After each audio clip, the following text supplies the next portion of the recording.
The St. Paul Area Association of Realtors is putting out the call for help to feed hungry local families. In June, SPAAR gave out a $50,000 check to Meals from the Heart in Stillwater.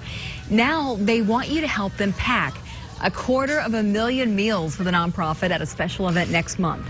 They kicked off their recruitment drive today by getting a jump start on meal packing in St. Paul. To do this on a large scale, right, to pack 250,000 meals that will go directly into our communities to help battle that food insecurity, it just seemed like a really neat way to give back. It's a lot of work to do. SPAAR's side-by-side meal packing event is happening September 15th and 16th at Gustavus Adolphus Church in St. Paul. If you want to help out, head to KSTP.com and click on the links tab.